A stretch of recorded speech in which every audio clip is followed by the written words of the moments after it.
السلام علیکم ورحمۃ اللہ وبرکاتہ۔ نحمده ونصلی علی رسولہ الکریم، اما بعد فاعوذ باللہ من الشیطان الرجیم، بسم اللہ الرحمن الرحیم، رب اشرح لی صدری ویسر لی امری واحلل عقدۃ من لسانی یفقہوا قولی۔ فصل 66، صغیرہ اور کبیرہ گناہ۔ گناہوں کی دو قسمیں، کبیرہ اور صغیرہ۔ اس تقسیم کا ثبوت کتاب و سنت دونوں سے ملتا ہے، اور صحابہ، تابعین اور تابعین کے بعد ائمہ کا اس پر اجماع ہو چکا ہے۔ قرآن حکیم میں اللہ تعالیٰ کا ارشاد ہے، اگر تم ممنوعہ کبیرہ گناہوں سے بچتے رہو گے تو چھوٹے گناہ ہم تم سے ساقط کر دیں گے، معاف کر دیں گے۔ اور ارشاد ہے کہ وہی لوگ ہیں جو کبیرہ گناہوں سے اور بے حیائی کی باتوں سے بچتے ہیں، سوائے صغیرہ گناہوں کے، یعنی اس میں کوئی نہ کوئی کسی نہ کسی طرح مبتلا ہو ہی جاتا ہے۔ رسول اللہ صلی اللہ علیہ وسلم سے مروی ہے، الصلوات الخمس والجمعۃ الی الجمعۃ ورمضان الی رمضان مکفرات لما بینہن اذا اجتنبت الکبائر، صحیح مسلم۔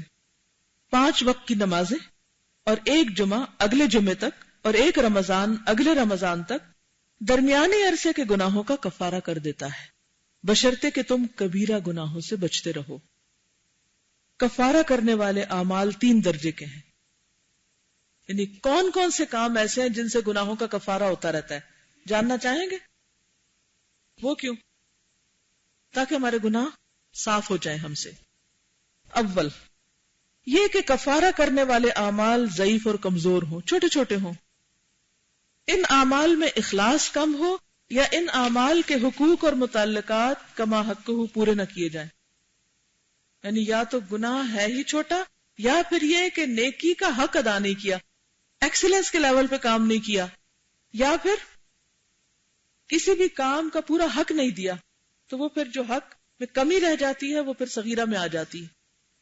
یہ مکفرات ذنوب ایسے ضعیف ہوں جیسے معمولی دوا کسی مرض کی مقاومت اور مدافعت میں، یعنی اس کو دور کرنے میں باعتبار کمیت اور کیفیت ضعیف اور کمزور ہوا کرتی ہے۔ اگر مرض شدید ہو اور دوا کی پوٹینسی کمزور ہو تو کیا ہوگا؟ مریض صحیح نہیں ہوگا۔ اچھا، ہم کہتے ہیں اس دوا سے آرام نہیں آیا، کوئی اور دوائی لیتے ہیں، دوا تو وہی ٹھیک تھی لیکن اس کی کوانٹٹی درست نہیں تھی۔ آپ لے رہے تھے 100 mg اور آپ کو چاہیے تھی 1000 mg، تو آپ کو فائدہ نہیں ہوا۔ اسی طرح بعض اوقات آپ کہتے ہیں میں نے 2 اینٹی بائیوٹک کے کورس کر لیے لیکن فائدہ نہیں ہوا، کیونکہ آپ کے اندر کے جو جراثیم تھے وہ لی جانے والی دوائی کے مقابلے میں زیادہ سٹرونگ تھے۔ مذکورہ والا خامیوں کی وجہ سے کفارہ کرنے والے اعمال گناہوں کے کفارے سے قاصر رہتے ہیں۔ اگر اعمال کمزور ہیں اور گناہ جو کیے ہیں چاہے وہ صغیرہ ہیں لیکن ذرا ان کے مقابلے میں سخت ہے، تو پھر نہیں کفارہ ہوتا۔ اسی لیے کبیرہ گناہوں کا کفارہ توبہ استغفار اور مزید اس پہ نیک عمل کرنے سے ہوتا ہے، اس کے لیے ایکسپیشن چاہیے ہوتی ہے۔ دوم یہ کہ کفارہ میں جو اعمال پیش کیے جا رہے ہوں وہ اس قدر طاقتور اور وزنی نہیں جو کبائر کی مقاومت اور مقابلہ کر سکیں، یہ صرف صغائر ہی کی مقاومت کر سکتے ہیں۔ یعنی بعض اوقات ہم نیک کام کرتے ہیں، قرآن مجید میں آتا نا ان الحسنات یذہبن السیئات، نیکیاں برائیوں کو دھو ڈالتی، لیکن اگر نیکیاں تو ہو کمزور اور برائیاں ہوں طاقتور تو کیا کفارہ ہو جائے گا؟ وہ اس کو لے جائیں گی؟ نہیں۔ اسی لیے آپ دیکھیں کہ رمضان سے رمضان، کیونکہ رمضان میں کیا ہوتا ہے، ہماری نیکیوں میں اضافے کے ساتھ ساتھ طاقت اور اس کی کمیت کے ساتھ کیفیت بڑھتی ہے۔ یہ 2 لفظ آپ نے پیچھے پڑھے، کمیت کا مطلب ہوتا ہے کوانٹٹی اور کیفیت کوالٹی، یعنی صرف نیکیوں کی کوانٹٹی نہیں زیادہ ہوتی بلکہ ان کی کوالٹی بھی روزے کی حالت میں بہتر ہو جاتی ہے۔ اس لیے وہ سال بھر میں جو چھوٹے چھوٹے گناہ ہوتے ہیں ان کو واش آؤٹ کر دیتے ہیں۔ سمجھ آ گئی بات؟ لیکن اگر رمضان میں بھی ڈھیلے ڈھالے روزے رکھے اور تراویاں بھی بس ایسی بے دھیانی میں پڑی، یعنی کوئی عمل کیے مگر ان کے اندر کوئی جان نہیں، بے روح سے کام ہے، لیکن گناہ بڑے شوق سے کیے ہوئے، تو پھر کیا ہوگا؟ بیلنس نہیں ہوگا۔ مفہوم یہ کہ ان اعمال کی قوت ایسی ہے جو صغائر کی مقاومت کر سکتے ہیں اور کچھ کبائر کی مقاومت بھی ان سے ہو سکتی، یعنی اسٹرانگ ہونے کیا، تو اس سے کیا ہوگا، وہ صغیرہ گناہوں کو کھا جائیں گی اور پھر کچھ کبیرہ کو بھی دور کر دیں گی۔ یہ تین قسم کے اعمال گناہوں کے کفارے میں پیش کیے جائیں تو کبائر کی مقاومت اور کفارہ ناممکن ہے۔ کیا مطلب؟ اگر یہ اعمال کبیرہ گناہوں کو دھونے کے لیے استعمال کیے جائیں، یعنی یہ نیکیاں، تو کیا کہتے ہیں، صرف اس سے کفارہ نہیں ہوگا، ان ہر سگانہ اعمال مکفرہ پر غور و تامل کریں، یعنی جو اعمال کفارہ کرتے ہیں ان پہ غور کریں، تو انشاءاللہ بہت سے اشکالات رفع ہو جائیں گے اور مسئلہ بالکل واضح ہو جائے گا۔ کبائر کے متعلق صحیح بخاری میں مروی ہے کہ حضرت صلی اللہ علیہ وسلم نے ارشاد فرمایا، الا انبئکم باکبر الکبائر، کیا میں تمہیں سب سے بڑے گناہ نہ بتلاؤں؟ صحابہ نے عرض کیا کیوں نہیں، ضرور بتلائیے۔ تو آپ نے فرمایا الاشراک باللہ وعقوق الوالدین وشہادۃ الزور، صحیح بخاری۔ اللہ تعالیٰ کے ساتھ کسی کو شریک گردانا، والدین کو تکلیف پہنچانا اور جھوٹی گواہی دینا، یہ کیا ہے؟ کبیرہ گناہ، بہت سخت قسم کے گناہ۔ اب ان کا کفارہ کیسے ہوگا؟ چھوٹی موٹی نیکیوں سے نہیں۔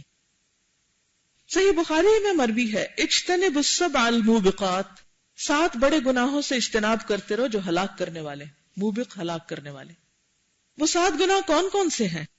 آپ نے فرمایا الاشراک باللہ والسحر وقتل النفس التي حرم الله الا بالحق واكل مال اليتيم واكل الربا والتولي يوم الزحف وقذف المحصنات الغافلات المؤمنات، صحیح بخاری۔ اللہ کے ساتھ کسی کو شریک گرداننا، جادو کرنا، کسی کو ناحق قتل کرنا، یتیم کا مال کھانا، سود کھانا، جہاد کے دن موقع سے بھاگنا، پارسا یعنی نیک بے خبر مومن عورتوں پر تہمت دھرنا۔ کسی نے رسول اللہ صلی اللہ علیہ وسلم سے دریافت کیا کہ عند اللہ بڑے سے بڑا گناہ کون سا ہے؟ آپ نے جواب دیا ان تجعل للہ ندا وہو خلقک، تم کسی کو اللہ کی مثل و مانند گردانو حالانکہ تمہیں اللہ نے پیدا کیا ہے، یعنی شرک۔ دریافت کیا گیا اس کے بعد کون سا گناہ ہے؟ آپ نے فرمایا ان تقتل ولدک، یہ والد نہیں ہے، ولدک مخافتا ان یطعم معک، صحیح بخاری۔ اپنے لڑکے کو تم اس خوف سے قتل کر دو کہ وہ تمہارے ساتھ بیٹھ کے کھائے گا۔ دریافت کیا گیا اس کے بعد کون سا گناہ؟ آپ نے فرمایا ان تزنی بحلیلۃ جارک، کہ تم اپنی پڑوسی کی عورت سے زناکاری کرو۔ اللہ تعالیٰ نے قرآن حکیم میں ان احادیث کی تصدیق فرمائی ہے۔ اور جو لوگ اللہ کے ساتھ دوسروں کو معبود نہیں پکارتے اور جو جان اللہ نے حرام کی ہے ناحق اسے قتل نہیں کرتے اور زنا نہیں کرتے، تو ان میں 3 کون سے بڑے گناہ ہیں؟ شرک، قتل اور زنا۔ کبائر یعنی کبیرہ گناہوں کی تعداد کے متعلق صحابہ، تابعین کون ہوتے ہیں؟ صحابہ کے بعد کی جنریشن میں جو صحابہ کو فالو کر رہے ہیں، ائمہ سلف اور بزرگان دین میں بہت اختلاف ہے۔ بعض کبائر کو محصور اور محدود مانتے، بعض کے نزدیک لمیٹڈ نمبر ہے، ان کا کاؤنٹڈ ہے، اور بعض محصور اور محدود نہیں، بعض کہتے نہیں ان کی تعداد نہیں معلوم۔ جو لوگ محصور اور محدود مانتے ہیں ان میں بھی تعداد کے لحاظ سے اختلاف ہے۔ حضرت عبداللہ بن مسعود فرماتے ہیں کہ کبیرہ گناہ 4 ہیں، حضرت عبداللہ بن عمر فرماتے ہیں کبیرہ گناہ 7 ہیں، اور ان کی دلیل کیا ہے؟ یہی احادیث۔ اب آپ اختلاف کی وجہ دیکھ رہے ہیں، کیا وجہ ہے؟ ایک نے ایک حدیث کے اوپر اپنی بات کو رکھا، دوسرے نے دوسری پر، تو دونوں میں اختلاف ہو گیا۔ اب ہم بعد کے لوگ کہتے ہیں ہم کس بات کو مانیں، وہ تو آپس میں اختلاف کرتے ہیں۔ نہیں بھائی، ہر ایک کے پاس اپنی دلیل ہے، ضروری نہیں کہ ایک کی دلیل ٹھیک ہو، لیکن یہ بھی نہیں کہ اس کی بالکل ہی غلط ہو۔ حضرت عبداللہ بن عمرو ابن العاص فرماتے ہیں کہ کبیرہ گناہ 9 ہیں، بعض کہتے ہیں 11 ہیں اور بعض 70۔ ابو طالب مکی کہتے ہیں کہ اقوال صحابہ سے جو کبائر میں نے جمع کیے ہیں وہ یہ ہیں، اور یہ بڑی دلچسپ بات ہے جو انہوں نے تقسیم کی، 4 قلب سے متعلق ہیں۔ کبیرہ گناہ 4 کس سے متعلق ہے؟ دل سے، اور وہ یہ ہیں کسی کو اللہ کا شریک گرداننا، گناہ پر اصرار کرنا یعنی گناہ کو گناہ نہ سمجھنا، اللہ تعالیٰ کی رحمت سے نا امید ہونا، مایوس ہونا۔ کیسے؟ کہ اللہ میری مدد نہیں کرے گا، میری تو کوئی دعائی نہیں سنی جاتی، اللہ تعالیٰ کے داؤ گھات سے بے خوف رہنا کہ وہ کچھ نہیں بگاڑ سکتا میرا. 4 گناہ زبان سے تعلق رکھتے ہیں. جھوٹی گواہی دینا، پارسا بے گناہ عورت پر تہمت لڑنا، یعنی کسی نیک لڑکی کے بارے میں ایسی بات کرنا کہ خدا نخواستہ وہ بدکار ہے، جھوٹی قسم کھانا اور جادو کرنا. 3 شکم سے تعلق رکھتے ہیں، یعنی پیٹ سے، شراب پینا، یتیم کا مال کھانا، سود کھانا. 2 شرمگاہ سے تعلق رکھتے ہیں، زنا اور لواطت، ہوموسیکشوالٹی. 2 ہاتھوں سے تعلق رکھتے ہیں، قتل اور سرقہ یعنی چوری. 1 گناہ دونوں پاؤں سے تعلق رکھتا ہے، جہاد کے میدان سے بھاگ نکلنا. اور 1 پورے جسم سے تعلق رکھتا ہے، والدین کو تکلیف پہنچانا. کتنی خوبصورت تقسیم کی ہے انہوں نے. یعنی ہمارے جسم کے مختلف اعضاء گناہ کرتے ہیں. اس سے آپ کو سمجھ آئی نا کہ کیوں پھر ہاتھ کاٹنے کی سزا چور کے لیے کی کہ اس نے. جو لوگ کبائر کو محدود اور محصور نہیں مانتے، ان میں سے بعض کا قول ہے کہ قرآن حکیم میں جن گناہوں کی ممانعت اللہ نے فرمائی ہے وہ کبیرہ ہیں، اور جن کی ممانعت رسول اللہ صلی اللہ علیہ وسلم نے فرمائی ہے وہ صغیرہ ہیں. ان میں سے ایک گروہ یہ کہتا ہے کہ جس نہیں اور ممانعت پر لعنت اور غضب الہی یا عقوبت اور سزا کی وعید وارد ہے وہ کبیرہ ہے. یعنی وہ گناہ کبیرہ ہے جن پر اللہ کی طرف سے لعنت کی گئی ہے جن کے کرنے والے پر، اور جس پر یہ وعید وارد نہیں ہوئی وہ صغیرہ ہے. بعض کہتے ہیں جس گناہ کی دنیا میں حد مقرر کر دی گئی. حد کیا ہوتا ہے؟ مثلا زانی کو 100 کوڑے مارنا، اس کو حد کہتے ہیں. یا جس کے متعلق آخرت کی وعید وارد ہے، مثلا یتیم کا مال کھانے والے کے لیے کیا سزا بتائے گی کہ قیامت کے دن وہ اپنے پیٹوں میں آگ بھر رہے ہوں گے. جی وہ کبیرہ ہے. اور جس کے متعلق حد اور آخرت کی وعید وارد نہیں وہ صغیرہ ہے. یعنی جس گناہ کے بارے میں اسپیسیفکلی نہیں کہا گیا کہ اس پر یہ سزا ملے گی وہ گناہ کیا ہے؟ صغیرہ. بعض کے نزدیک جس گناہ کی حرمت پر اگلی پچھلی تمام شریعتیں متفق ہوں وہ کبیرہ ہے، اور جس کی حرمت بعض شریعتوں میں ہو اور بعض میں نہ ہو وہ صغیرہ ہے. تو مختلف لوگوں نے مختلف طرح غور و فکر کیا ہے. اس سے کیا مطلب ہے کہ ہم کہیں کہ سارے ہی بس آپس میں جھگڑ رہے ہیں اور ہم موج کریں؟ نہیں. جو ہم پہلے بات کر رہے تھے نا، جو مذاکرہ جو ہوتا ہے اس سے انسان کے اندر وسعت آتی ہے. اب جب لوگ مل کے غور و فکر کرتے ہیں تو ایک اینگل دیکھتا ہے، دوسرا دیکھتا ہے، تو نتیجتاً اس علم میں وسعت آ جاتی. ان باتوں میں سے کوئی بھی غلط نہیں ہے، یہ ایک ہی بات کے مختلف زاویے ہیں، مختلف پہلو ہیں. بعض کی رائے میں اللہ اور اللہ کے رسول نے جس کے کرنے والے پر لعنت بھیجی ہو وہ کبیرہ ہے. کس پہ لعنت کی؟ بھویں بنانے والے اور جھوٹے پر. ٹھیک ہے. بعض دوسرے کہتے ہیں سورۃ النساء کے آغاز سے لے کر ان تجتنبوا کبائر ما تنہون عنہ نکفر عنکم سیئاتکم تک جو گناہ بیان کیے گئے وہ سب کبیرہ ہیں. نہیں، سورۃ البقرہ سے النساء کی اس آیت تک کے درمیان جتنے گناہ ہیں وہ کبیرہ گناہ ہیں. یہ ایک اپنا خیال ہے ان کا. جو لوگ صغائر اور کبائر کی تفریق کے قائل نہیں، تفریق کا کیا مطلب؟ ان میں فرق نہیں کرتے، ڈیفرینشیٹ نہیں کرتے. وہ کہتے ہیں کہ معاصی اور گناہ جس قدر بھی ہیں اور جس قسم کے بھی ہیں وہ اس لیے معاصی اور گناہ ہے کہ اللہ تعالیٰ کے خلاف جرأت و اقدام کیا جاتا ہے، سرکشی کی جاتی ہے. اور اللہ تعالیٰ کے حکم کے خلاف جرأت اور اقدام اور اس کی مخالفت کرنا بھی کبیرہ گناہ ہے. اس قول کی روح سے احکام الہی کی نافرمانی کرنے والوں اور محارم الہیہ کی توہین اور بے عزتی کرنے والوں. محارم الہیہ کیا ہے؟ جن چیزوں کی اللہ نے حرمت بیان کی ہے، مثلا کعبۃ اللہ، قربانی کے جانور، ٹھیک ہے، شاعر اللہ جو ہیں. تو اگر کوئی ان کے متعلق سوچے تو اچھی طرح واضح ہو جائے گا کہ جس قدر معاصی اور گناہ ہیں کبیرہ ہیں، اور اس مفسدہ اور خرابی کے لحاظ سے تمام معاصی اور گناہ مساوی درجہ رکھتے ہیں. یہ لوگ اپنے اس مسلک کی وضاحت اس طرح کرتے ہیں کہ بندوں کے معاصی اور گناہ اللہ تعالیٰ کو کوئی نقصان اور ضرر نہیں پہنچاتے.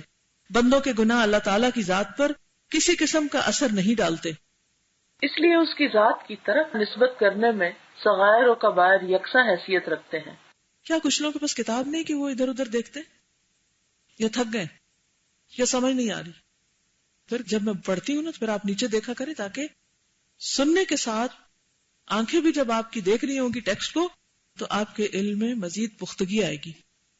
کیونکہ بعض اوقات انسان ایک لفظ پروناؤنس کرتا ہے اور ہم دھوکا کھا جاتے ہیں، ہم سمجھتے یہ بات ایسے نہیں ایسے کہی گئی، حالانکہ وہ کچھ اور ہوتی. تو یہ ٹیکسٹ آپ کی تائید کرتی ہے پھر کہ آپ نے جو سنا وہ صحیح سنا یا نہیں سنا. اب جو چیز باقی ہے وہ یہی ہے کہ اللہ تعالیٰ کی نافرمانی اور اس کے حکم کی مخالفت کی جاتی ہے. اس لحاظ سے سارے گناہ مساوی ہیں. ان لوگوں کی دلیل یہ ہے کہ گناہ کے مفاسد اللہ تعالیٰ کے خلاف جرت اور اقدام کے تابع ہیں.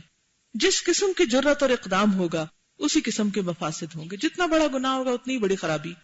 ایک آدمی اگر حرام کاری کرتا ہے یا شراب پیتا ہے اور اس کا یہ اعتقاد نہیں کہ حرام کا مرتکب ہو رہا ہے تو یہاں دو چیزیں جمع ہو جائیں گی، ایک جہالت اور دوسرے حرام کا ارتکاب. ایک گناہ اور ایک یہ سمجھنا کہ یہ گناہ ہی نہیں. دو قسم کے مفاسد یہاں پیدا ہو جائیں گے. اس کے برعکس اگر کوئی ایسا آدمی اس جرم کا ارتکاب کر رہا ہے جو اس کی تحریم اور ممانعت کا عقیدہ تو رکھتا ہے تو غالباً وہ ایک ہی قسم کے مفسدے کا مرتکب ہے اور وہ صرف ایک ہی جرم کی سزا کا مستحق ہوگا کہ اس نے صرف ایک ہی جرم کیا ہے. یہ بات اس امر پر دلالت کرتی ہے کہ گناہ کے مفاسد اللہ کے خلاف جرت و اقدام کی وجہ سے ہیں. یعنی جس گناہ کے اندر جتنی زیادہ نافرمانی کی جرت پائی جاتی ہے وہ اتنا ہی سویئر ہو جاتا ہے، شدید ہو جاتا ہے، زیادہ ہو جاتا ہے، گمبھیر ہو جاتا ہے، بڑا ہو جاتا ہے. ٹھیک ہے. یہ لوگ اپنے دعوے کی دلیل میں کہتے ہیں کہ معصیت اور نافرمانی اس امر کو متضمن ہے، یعنی اس میں شامل ہے کہ اس سے مولا وہ کون ہے؟ اللہ. مطاع کس کو کہتے ہیں؟ جس کی اطاعت کی جائے وہ کون ہے؟ اللہ تعالی. رب، خالق کی توہین اور ناقدری ہوتی ہے، اس کے اوامر و نواہی کی بے حرمتی ہوتی ہے. ظاہر ہے کہ اس امر میں سارے گناہ مساوی، یعنی گناہ چھوٹا ہو یا بڑا. اسی لیے کہتے ہیں نا، یہ نہ دیکھو کہ گناہ بڑا ہے یا چھوٹا، کیا دیکھو کہ کس کی نافرمانی کر رہے ہو. تو ان میں کوئی فرق نہیں. مزید کہتے ہیں کہ بندے کو یہ نہیں دیکھنا چاہیے کہ گناہ فی نفسہ ہی صغیرہ ہے یا کبیرہ، بلکہ یہ دیکھنا چاہیے کہ معصیت و نافرمانی کس کی ہو رہی ہے. اس کی عظمت و جلالت پر نگاہ رکھنا چاہیے. ظاہر ہے کہ اس امر میں تمام گناہ یکساں ہیں. اگر ایک بہت بڑا ذی اقتدار اور معتمد علیہ بادشاہ اپنے کسی غلام کو کسی خاص اور اہم کام کے لیے دور دراز مقام کی طرف بھیجتا ہے اور کسی دوسرے غلام کو محل سراب کے قریب کام سپرد کرتا ہے اور یہ دونوں کے دونوں اپنے آقا بادشاہ کے حکم کی خلاف ورزی کرتے ہیں، تو ظاہر ہے دونوں کے دونوں اس کی خفگی اور ناراضگی کا شکار ہوں گے اور بادشاہ کی نظروں سے گر جائیں گے. ٹھیک ہے نا.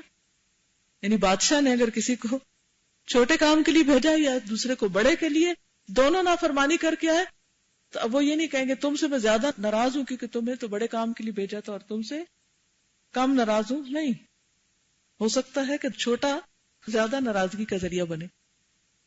نوعیت کے اعتبار سے ضرور فرق ہے، لیکن جو اللہ کی ناقدری اور جان بوجھ کے پھر کرنا، ایک تو ہے نا کہ ہو جاتا ہے انسان سے، لیکن جان بوجھ کے اللہ تعالیٰ کی نافرمانی کرنا یہ بہت بڑا جرم ہے.